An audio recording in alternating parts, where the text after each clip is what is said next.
lisons au nom du Seigneur Jésus-Christ. Et Joab dit à Amasa, te portes-tu bien mon frère? Et Joab, de sa main droite, saisit la barbe d'Amasa pour le baiser. Et Amasa ne prenait pas garde à l'épée qui était dans la main de Joab.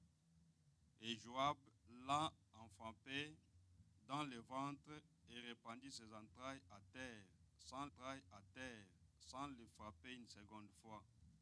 Il mourut et Joab et Abishai, son frère, poursuivirent Sheba, fils de Bécri. Pour terminer, nous lisons Psaume 133. Psaume 133, nous commençons au verset 1er. Psaume 133.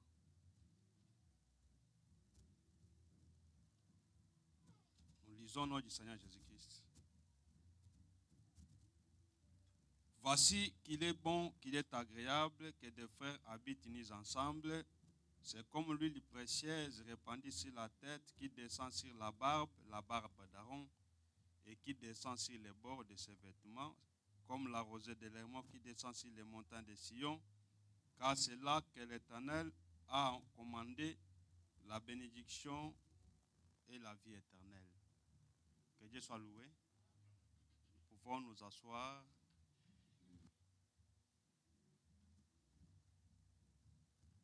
Ok, je pense nous parlons sur David. La semaine passée, on avait dit, nous allons un peu expliquer pourquoi David exigeait sa femme qu'il avait achetée ou soit dotée avec les 100 prépuces des Philistins. C'est-à-dire, lorsque David devient roi en Israël, lorsque David régnait, avait pris le règne sur tout Israël,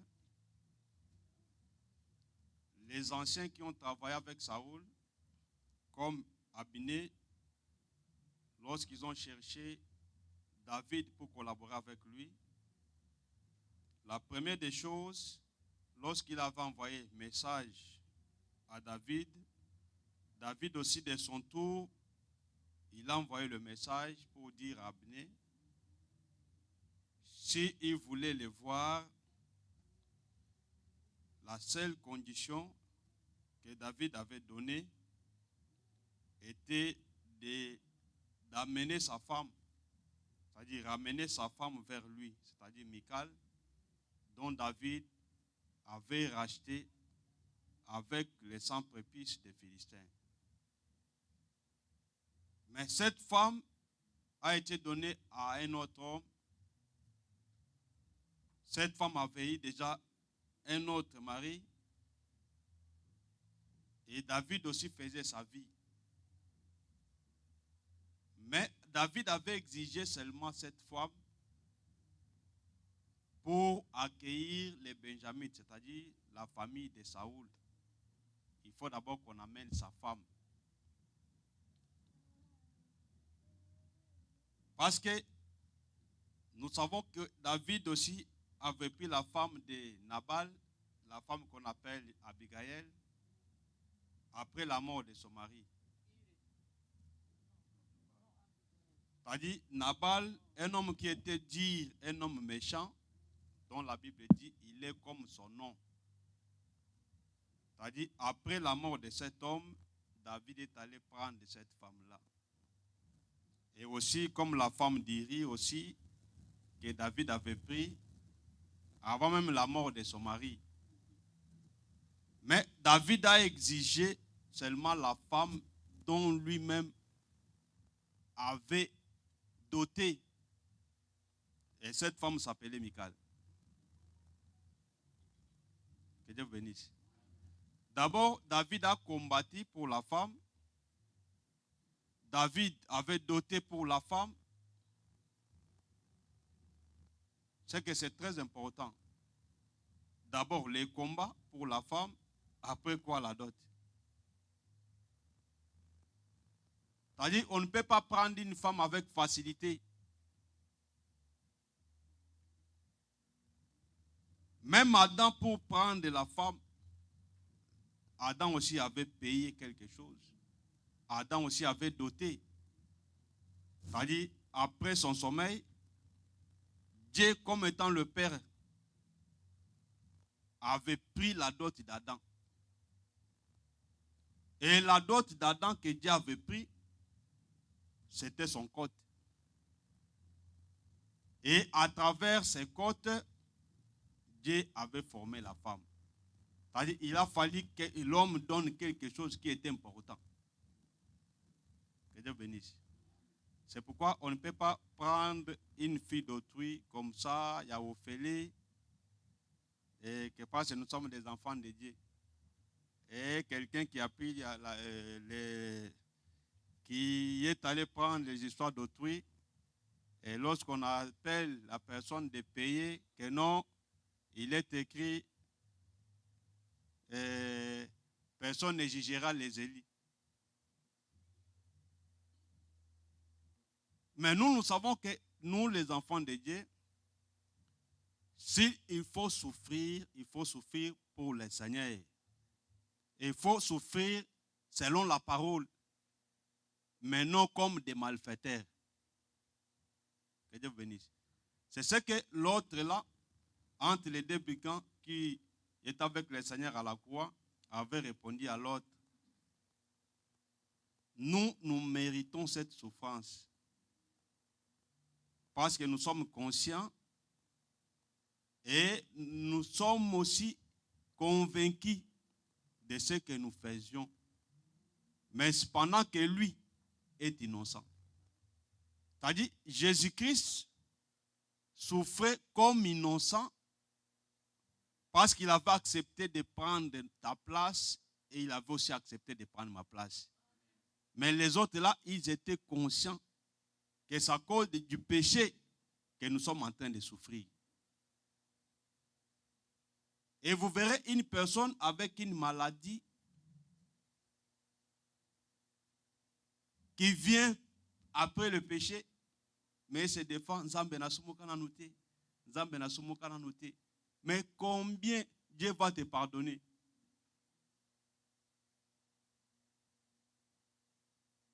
Mais pour être élevé, il faut d'abord s'humilier sous la main puissante de Dieu afin que Dieu puisse t'élever. C'est-à-dire, en s'humiliant, Dieu pourra te faire grâce. Moïse était juste. Moïse était intègre. Mais lorsqu'il priait pour Israël, Moïse suppliait toujours l'Éternel en faveur d'Israël. Et Dieu l'écouta. Mais si vous faites une prière en se louant, vos péchés ne seront pas pardonnés. Christ était mort pour nos péchés. Il a effacé l'acte. Mais ce n'est pas dire si nous continuons à pécher, nous allons dire encore que les péchés ont été effacés. Non. Lorsqu'il est en train de pécher, il faut les reconnaître. Parce que nous savons que Zachée, lorsqu'il avait reçu le Seigneur, lui-même avait commencé à confesser. Or, Jésus, le Seigneur, chaque jour ici, nous les recevons au moyen de la parole. Et lorsqu'il entre dans ta maison, parce que nous savons que nos corps sont des temples du Saint-Esprit. Dès que le Seigneur, la parole entre chez toi, c'est pour amener la repentance dans ta vie. Lorsque lui amène la repentance, et toi aussi tu dois confesser. Que Dieu vous bénisse. Un enfant de Dieu ne vit pas la vie du péché. Mais la Bible dit nous bronchons d'une manière ou d'une autre. Et lorsque nous bronchons, un enfant de Dieu, le Saint-Esprit qui est en lui, l'amène directement à la repentance. Mais si la vie d'un chrétien devient une vie de péché, en réalité, il n'est pas enfant de Dieu. Que Dieu bénisse. Et il n'est même pas honte à dire que il prend ça d'une orgueil. Le salaire du péché, c'est la mort. Toi, tu penses en se glorifiant du péché, tu es un star. Ou bien une star. Non. C'est le chemin de la mort.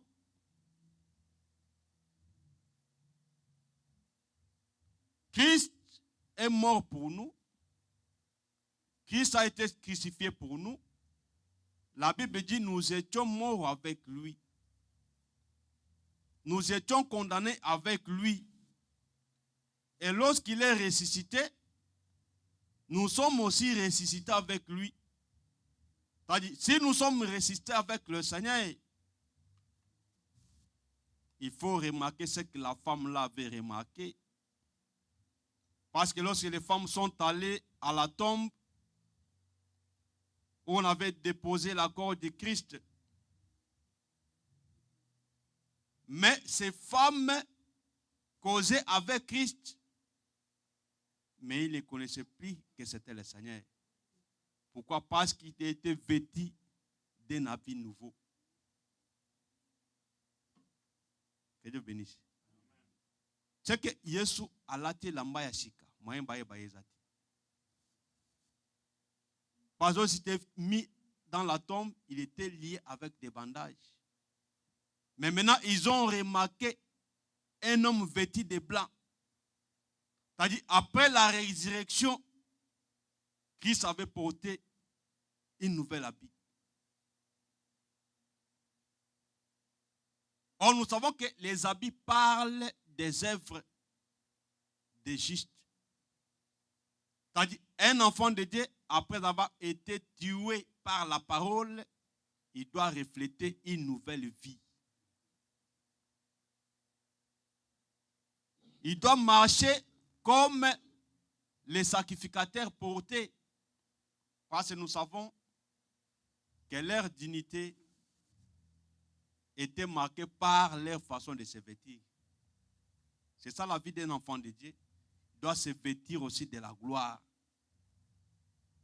Et tout le monde qui regardait un sacrificateur l'admirait parce qu'il était différent des autres, sa façon de s'habiller.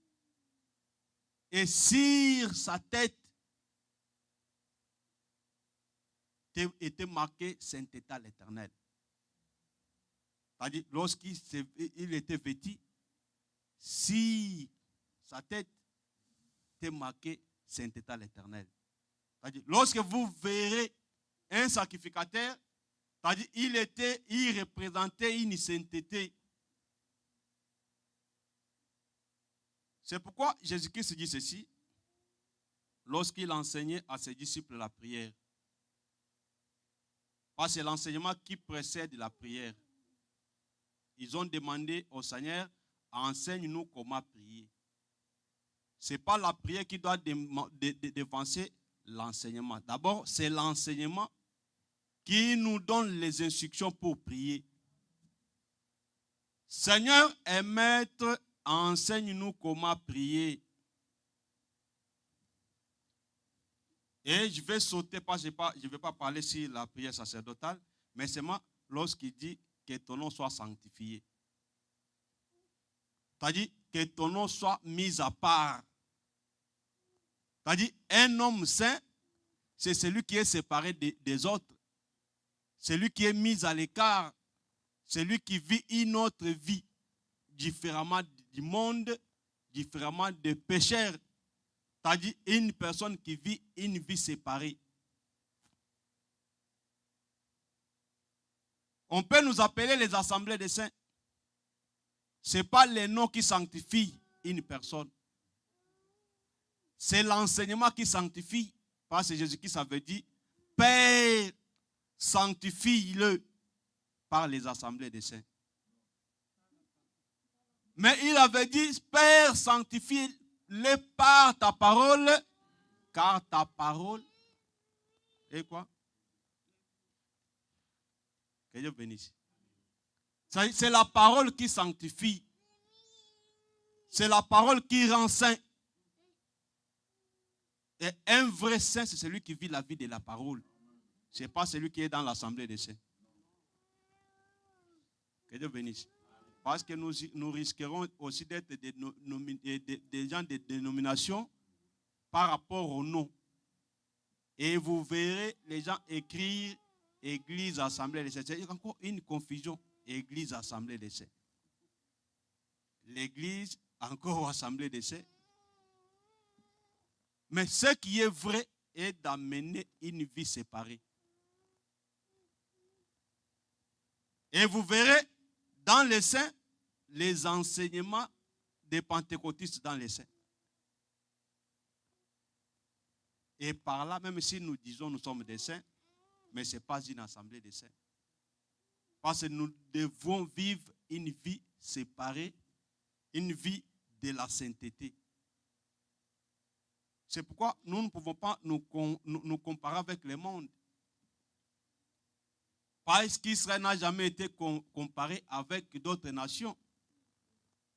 Israël vivait une autre vie par rapport à d'autres nations. Et nous savons que le maître et le roi,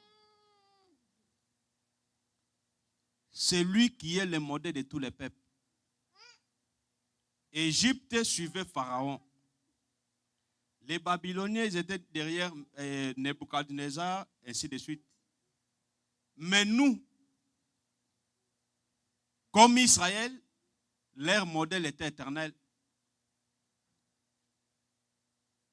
Nous vivons les temps où l'Éternel s'est révélé dans sa parole. C'est-à-dire, c'est la parole qui est notre conducteur. C'est-à-dire, on est là derrière la parole. Pas cette parole, c'est la constitution pour les enfants de Dieu. On ne peut pas vivre quelque chose en dehors de la parole. C'est pourquoi je vais vous dire ceci. Le temps où nous sommes, c'est le temps de vivre la parole.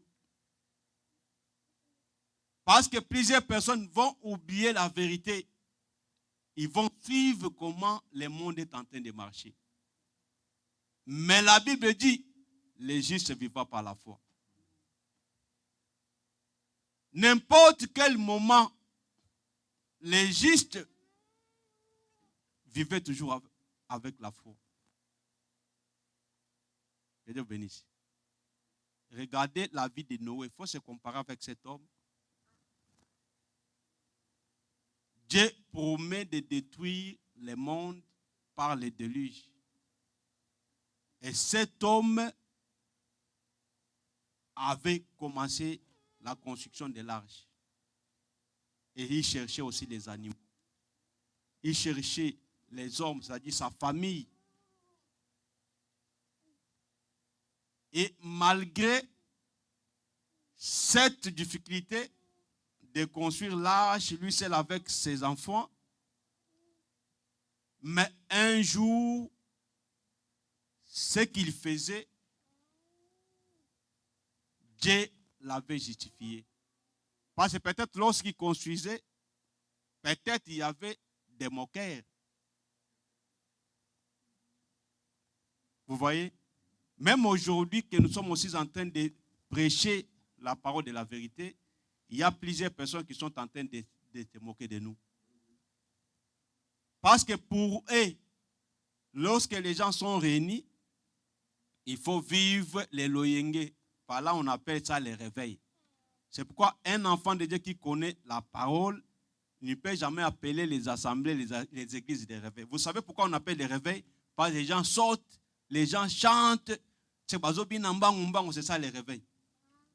Or, les réveils, c'est le Saint-Esprit. Les réveils, ce n'est pas des mouvements. Et vous verrez, les évangélistes là-bas sont connus comment? Lorsqu'ils prêchent en sautant. C'est qu'il y a un évangéliste. Mais nous savons que l'évangéliste, c'est celui qui amène la repentance dans les cœurs. Que Dieu bénisse. Mais chez eux, Évangéliste, c'est un sauteur. Celui-là est évangéliste. Si un frère commence à prêcher, comme il ne parle pas beaucoup, il y a un pasteur. Il y a un kambi bampata dans la même, il faut la dire, écoute, pour na bando kamba bampate wana, azola tsabangonzela. Mais selon eux, un pasteur c'est un abbé.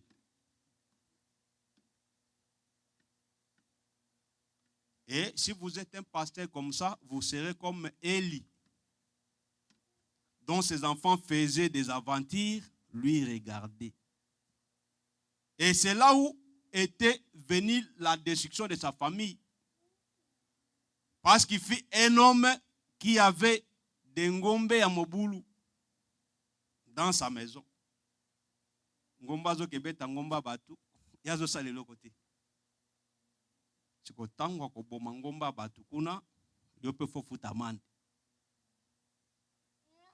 Dieu vous bénisse. Comme les enfants d'Élie, ils étaient de Ngomba Moboulou. Et les enfants d'Aaron aussi, Ngomba Moboulou Moussous. Ils ont mené aussi les faits étrangers dans la maison de Dieu. Et Dieu avait frappé cette maison-là. Que Dieu vous bénisse. Et lorsque la Bible parle d'un chien muet, nous savons que le travail du chien est d'annoncer quelque chose. Vous savez, si un chien est en train de crier, il y a toujours un message. Lorsqu'il est en train d'aboyer, il y a toujours un message. Et vous verrez que tout le monde dans la maison, ils seront vigilants. Et surtout, il est en train de donner un message qu'il y a un voleur dehors. Que Dieu vous bénisse. Or, nous savons dans les bénédictions prophétiques, Jacob donnant le nom d'un fils. Dans ces bénédictions, il appela Djilou. C'était Benjamin. Que Dieu vous bénisse. Or, c'est Benjamin, selon Moïse, il était le fils de l'amour, le bien-aimé. Or, Dieu avait appelé son fils bien-aimé.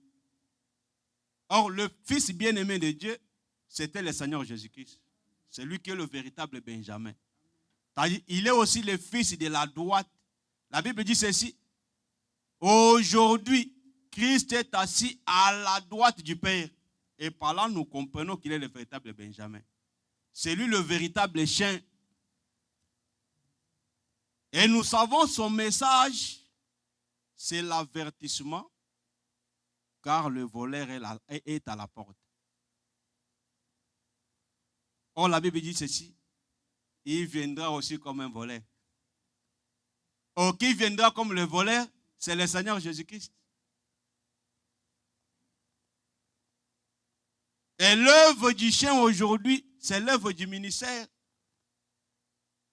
Parce que Dieu a établi le ministère pour avertir, pour signaler que le voleur est à la porte.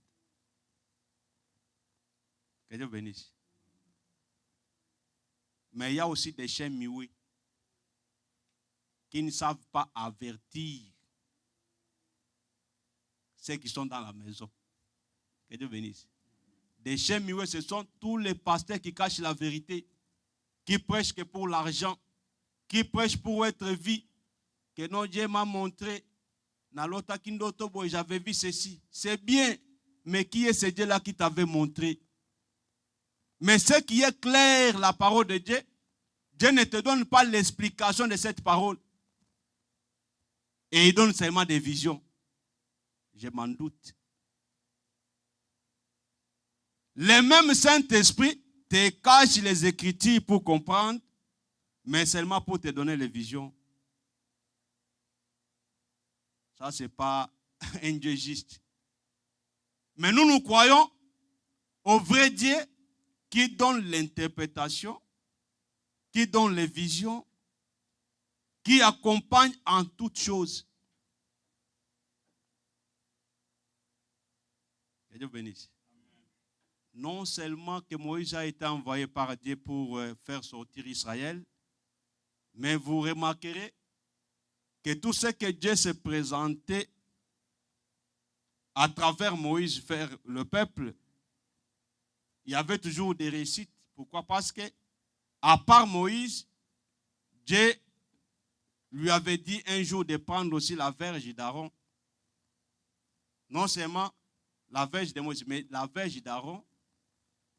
Mais à travers cette verge, Dieu avait opéré des miracles. Mais vous verrez le même signe depuis que l'homme là avait commencé le ministère. Lui seulement, il fait tomber les gens. Lui, il fait seulement tomber les gens. Il n'a jamais interprété. S'il a les dons, il n'est pas ministre. Le ministre, d'abord, c'est la précision de l'interprétation. Mais lui, il est ministre, il n'a pas l'enseignement, seulement parce qu'il fait tomber les gens. Ça, c'était un mensonge. Que Dieu bénisse. Il est là en train de tolérer ndenge nyonso basere bakota l'église, ndenge nyonso bafrère bakota na l'église, batokima tolande bango malembe depuis quand? Nous ici, on prêche la vérité tous les jours. Mais ce qui est important, nous prêchons la vérité. Mais maintenant, pourquoi ils sont établis serviteurs de Dieu? C'est pour amener le peuple à la perfection. Et qu'est-ce qu'on appelle la perfection?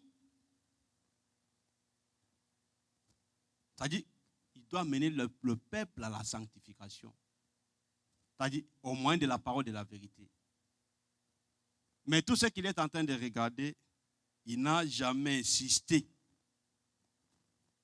C'est pourquoi les gens aiment là où il y a la libertinage. Parce que nous savons, la vie des enfants de Dieu, on ne peut pas nous amener dans la libertinage.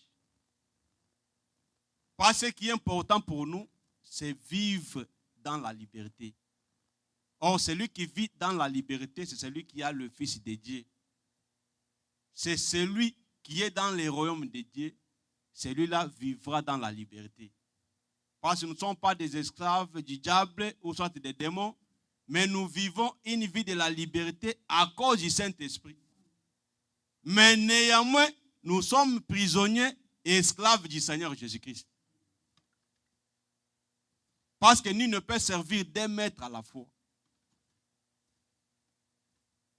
Nous sommes obligés d'obéir et de servir un seul maître.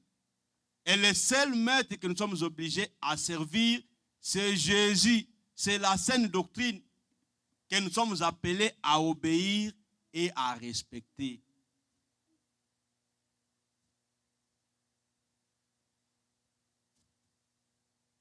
Or, nous savons ceci. La vie de la femme dépendra de son mari. La Bible dit ceci. Lorsque Dieu avait créé l'homme, il avait créé aussi la femme. Mais la formation était venue après. Et la formation, Dieu forma d'abord l'homme. Ensuite, Dieu forma aussi la femme. Et l'homme que Dieu avait formé premièrement, c'est celui qu'on appelle Adam. Et la femme que Dieu avait créée pour la première fois, c'est celle qu'on appelle Ève. Mais d'abord, la création avait existé avant la formation. Que Dieu bénisse. Là, il créa les hommes et les femmes. Mais après quoi, Dieu a formé l'homme, ensuite, Dieu forma aussi la femme. Mais maintenant, les désirs de la femme seront tournés vers son mari. Et l'homme aussi dominera sur la femme. Tout ce que la femme a besoin, ses regards seront tournés vers l'homme. Et l'homme aussi dominera. Que Dieu bénisse. Mais la femme veut seulement qu'on la donne tout ce qu'elle a besoin. Mais la femme n'aime pas la domination. C'est-à-dire, le droit de l'homme est de dominer et de répondre aux besoins de la femme. C'est-à-dire, domination et aussi répondre aux besoins de la femme. Que Dieu bénisse. C'est pourquoi la Bible dit ceci. Les inféminés n'entreront pas aussi dans les royaumes des cieux. Des inféminés, c'est-à-dire les hommes qui n'ont pas d'autorité. Par là, je vais dire ceci. Paul, lorsqu'il a expliqué sur le mariage, il prend d'abord l'exemple du Christ avec sa femme qu'on appelle l'Église. C'est-à-dire, Christ doit dominer sur nous. C'est pourquoi j'ai dit, nous sommes ses esclaves. C'est-à-dire, Christ doit dominer sur nous. C'est-à-dire, nous sommes ses esclaves. Nous sommes sa femme. Christ doit régner et dominer sur nous. Que Dieu bénisse. Si la parole ne prend pas la domination sur toi, sachez-le très bien, tu n'es pas la femme du Christ. Parce qu'une bonne femme, c'est la femme qui a la soumission de son mari. Et nous, Christ est notre époux, Christ est notre mari. Nous sommes obligés à être soumises à sa parole. Que Dieu bénisse. Si quelqu'un n'obéit pas à la parole de Dieu, c'est une femme non soumise. Parce que nous sommes des femmes mariées. Et notre mari avait payé un prix pour nous. Nous ne sommes pas des femmes libres que l'on peut prendre seulement à Tchénanda Kunaï. Vous savez, il y a d'autres pays et que j'ai transité quand même. J'ai vu lorsque les Congolais arrivent dans ces pays, et une fille congolaise, dès qu'elle arrive seulement là-bas, ici je parle des Congolaises et des Congolais, dès qu'elle arrive là-bas, même si elle a encore moins de 18 ans, elle sera obligée de faire. Parce que tout le monde qui va rencontrer là-bas, ils vont l'amener seulement que il faut linga, mobile de londaku, alors que le fond yakoteka, c'est comme ça. C'est que on la prend sans payer quelque chose à sa femme, à sa famille. Elle devait la femme d'un homme pareil. Que Dieu vous bénisse. Mais maintenant, lorsqu'il arriverait un jour que Mobali Moko a mon ami pour la prendre en mariage, maintenant ce frère-là a son dot, et l'autre là l'a mis dans sa maison, sans pourtant respecter la loi de la dot. Lorsqu'on rentre dans la Bible, vous verrez, toutes les femmes ont été honorées. Et aussi leurs familles, avant de les prendre en mariage. Mais maintenant, il vit avec une femme qu'il a pris sans rien donner à sa famille. Et maintenant, il y a un autre frère qui apparaît. Maintenant, pour sauver la vie de cette sœur-là. Moi, je dirais que le frère qui veut prendre le sœur en mariage officiellement, de donner la dot, c'est le frère-là qui veut amener la sœur au salut. Pas c'est l'autre-là qui vit avec la sœur, qui n'a pas pris la sœur en mariage. Ils sont en train de commettre l'impudicité, la prostitution, je peux dire. C'est la prostitution qu'ils sont en train de mener. Et si un autre apparaît maintenant pour doter, c'est Kalingabi qui s'assère. Que Dieu bénisse.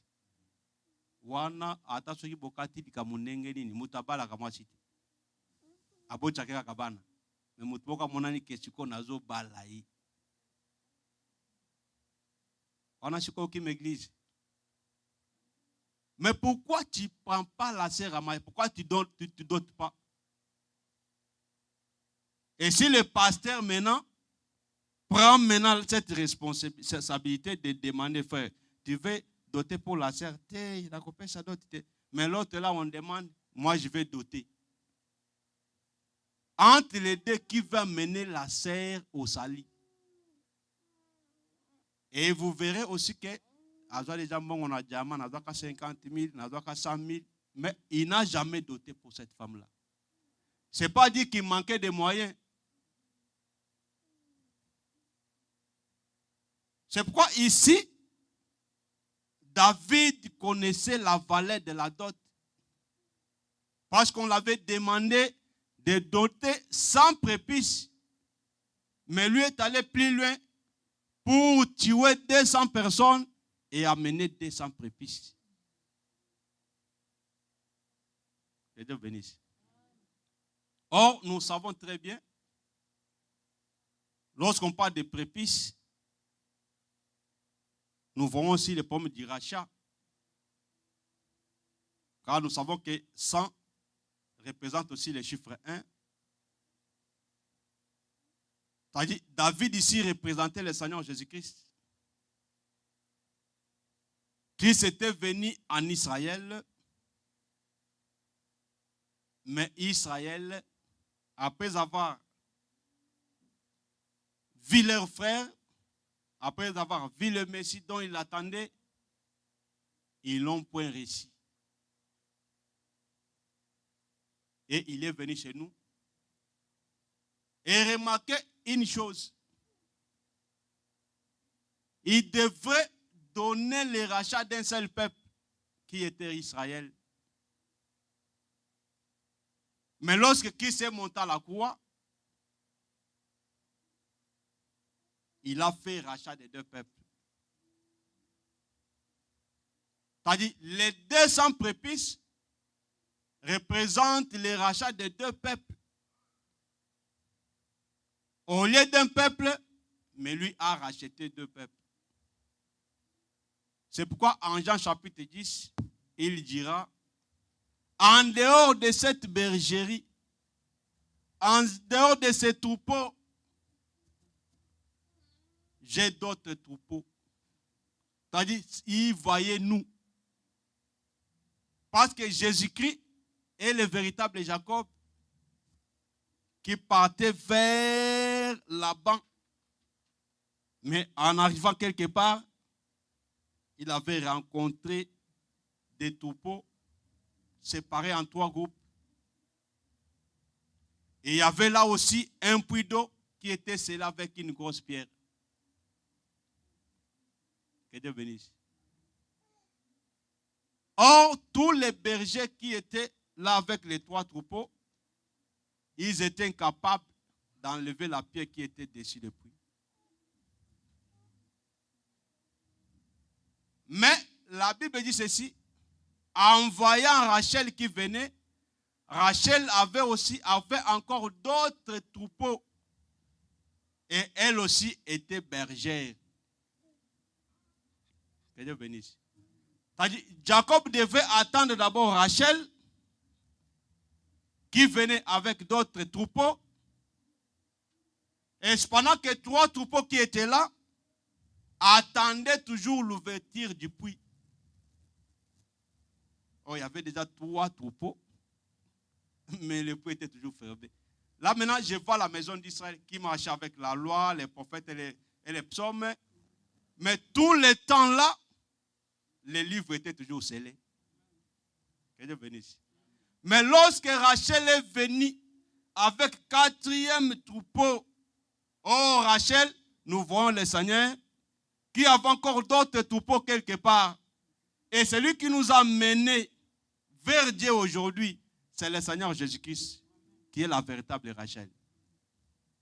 Parce que nous savons que la mort de Christ s'est fait une faiblesse. C'est-à-dire Christ était devenu une femme. C'est par là qu'il nous a fait aussi entrer dans les sacerdoces. Que Dieu vous bénisse. Et vous remarquerez que Léa avait fait 6 fils. Et la 7e était une fille. Et c'était ça même aussi les jours de la création. Dieu créa pendant 6 jours. Or, 6, c'est l'effort de l'homme. C'est ça les garçons. Que Dieu bénisse. Mais 7e jour, la faiblesse, c'était une fille. C'est pourquoi Dieu se reposa aussi. Parce que le 7e jour, c'est une fille, c'est la faiblesse. Pourquoi on comprend que l'œuvre de la croix, c'était la faiblesse de Dieu. Je pense que l'apôtre aussi l'avait prêché ici. L'œuvre de la croix, c'est ça nous voyons, Christ qui s'est fait Rachel, qui s'est fait une femme. On peut aller plus loin aussi de Rebecca. Et par rapport à son fils Jacob, qu'il avait facilité la bénédiction. Et nous n'avons pas le temps d'aller là-bas. Mais je vais parler ceci. Nous, tels que nous sommes là, nous sommes une femme de valeur pour le Seigneur. Pourquoi? Parce que Jésus-Christ avait doté pour nous. Et le prix de la dot, c'était son sang que Christ avait versé à la croix. C'est sa vie qu'il avait donnée à cause de la femme. C'est pourquoi je vous avais dit qu'un vrai homme donne sa vie pour la femme. Quelle que soit la femme, pouvait déranger Samson 3 fois. Et Samson cachait toujours la vérité. Mais au 4e tour, Samson a dit non, je vais dire la vérité. Dieu qui s'est caché dans la loi, dans les psaumes et dans les prophètes, mais lorsque la grâce est venue, Dieu s'est révélé. Et aujourd'hui, il n'y a plus encore de mystère. Pour l'Église, tout est révélé. Nous, nous sommes la femme. L'homme ne cache rien devant sa femme. Christ a tout révélé à l'Église. C'est pourquoi le monde connaîtront la sagesse de Dieu par sa femme, c'est-à-dire par l'Église. Si vous voulez avoir l'interprétation de la parole, venez à l'Église, vous aurez l'interprétation. Et c'était ses propres frères, les Philistins, qui devraient chercher la femme pour être informés, d'avoir toutes les révélations sur Samson. Or, cependant que Samson, il était un Israélien, mais la femme devait révéler à ses frères. Or, le temps où nous vivons, la grâce est venue vers les nations. Et nous, l'Église, nous sommes aussi parmi les nations, mais nous avons reçu la révélation parce que nous sommes la femme que Christ avait achetée par un prix. Que Dieu bénisse. Et la femme que l'homme a pris avec un prix, cet homme ne peut jamais abandonner cette femme. Même s'il apprend que non, cette femme-là a un tel, il vient avec force. Abné, si tu veux me voir, venez avec ma femme. Et mobali muswana komi ko landa neti boy azolela. Donc c'est là ngamba si ta femme mutabala ya sengi ekuna. Ta femme depuis quand? Et vous savez, Abraham, avant la circoncision, Pharaon avait pris sa femme. Mais après la circoncision, les rois des Philistins voulaient tenter encore prendre la femme d'Abraham, mais pas moyen, parce que le sang était déjà versé sur terre. Mais avant le versement du sang, la femme d'Abraham, un autre homme avait pris la femme d'Abraham. Mais après le versement du sang, c'est-à-dire lorsque la dot est donnée, pas question de toucher encore à la femme. Nous, autrefois, les diables jouaient avec nous. Mais lorsqu'ils savaient verser le sang à la croix, aujourd'hui, nous sommes la terre qui engloutit le sang d'Abel. Et nous savons que dans cette terre, personne ne peut enseimer. Parce que c'est une terre qui a réussi, qui a bu le sang. Mabele o emeli makila, kona musuche kolona makunati. Nous savons que nous, makila ya Yesu esombi biso. Makila Yesu esopana ki pona biso. Et pas question d'être dominé par les démons, par les sorciers, par les diables, parce qu'un puits a été donné pour nous, le sang de Jésus-Christ. C'est pourquoi le Seigneur commencera toujours à chercher là où sa femme se trouve. Pourquoi? Parce que son signe est dans l'église. Son sang est dans ta vie. C'est ça le signe que le Seigneur est en train de suivre dans ta maison.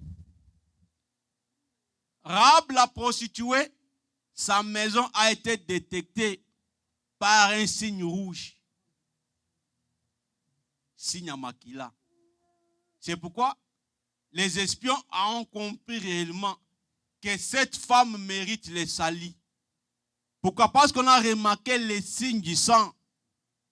Et aussi, souvenez-vous, lorsque l'ange des morts passait en Égypte pour tuer, mais toutes les maisons qui avaient la marque du sang, toutes ces maisons ont été épargnées. Pourquoi? Parce qu'il y avait la marque de Dieu. La dot que le Seigneur Jésus-Christ avait donnée pour toi, c'est son sang. Que Dieu bénisse. Et comme Christ t'a acheté, il ne t'abandonnera jamais. Il commencera à opérer encore d'autres choses. À part sa mort, à part ton rachat de la croix, mais Christ est en train de poursuivre le succès dans ta vie, nuit et jour. À ce que là, quand on a été, mais awa adosenga susu mwasi nangai, n'azane besoin. Que Dieu bénisse. C'est-à-dire, le Seigneur qui était mort pour nous, c'est lui-même qui est en train d'opérer aujourd'hui et il opérera jamais. Et je vais vous donner un exemple d'Abimelech. Lorsque David fouillait Saoul, David est allé se retrouver dans le temple chez le sacrificateur Abimelech. Et ce sacrificateur a pris David, et comme il avait caché David, lorsque Saoul avait appris que non, David a été caché par Abimelech, Achimelech plutôt, et Saoul est allé chercher Achimelech et tuer toute sa famille. Mais seulement un fils d'Achimelech qui s'est échappé, il s'appelait Abiathar. Un jour, lorsque David est revenu, lorsqu'il a pris la place, la possession après Saoul, David maintenant est allé chercher encore Abiathar pour continuer à servir David. Et pendant que son père était mort à cause de David, et David est allé chercher encore le fils pour son service. Par là, je vais dire ceci. Ici, David nous représente, David représente l'Église, dont le Seigneur, notre Père, était mort pour nous à la croix du Calvaire. Et aujourd'hui, Christ, à travers le ministère, c'est le Fils. C'est pourquoi il dit ceci. Les jours de son avènement, personne ne le connaissait, ni t'étais le Fils, parce qu'il a dit, le Fils ne connaît pas les jours que le Fils de l'homme viendra. C'est-à-dire, le Fils ne connaît pas les jours de l'enlèvement, mais ce n'est que le Père qui connaît. Or, lorsqu'il parlait du Fils, souvenez-vous qu'à la croix, Jésus avait présenté Marie à Jean, avait dit que mère, voici ton fils, fils, voici ta mère. Par là, en bref, je vais expliquer que le Fils ici, c'est Christ à travers les ministères. Aucun ministre, même Ntomaninga Zawana, si vous lui demandez de lui prêcher nous sur Apocalypse 5, il va vous prêcher. Prêche-nous sur Exode 12, il va prêcher. Mais demandez-lui si le jour de l'enlèvement, il ne connaît pas.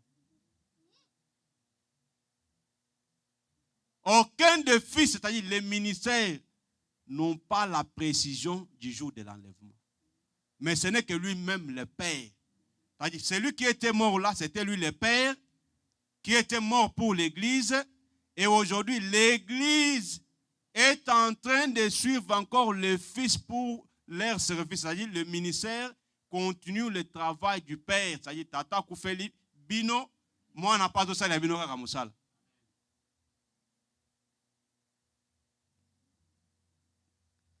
C'est par là que j'ai dit ceci. Lorsque l'homme m'a doté, il ne va pas se limiter que pour la bala qui il faut travailler aussi pour la femme. C'est-à-dire, Christ est le vrai mari. Parce que lui, à part la mort,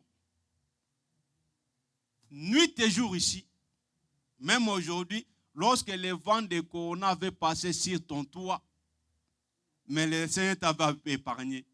Et toi, tu ne connaissais même pas.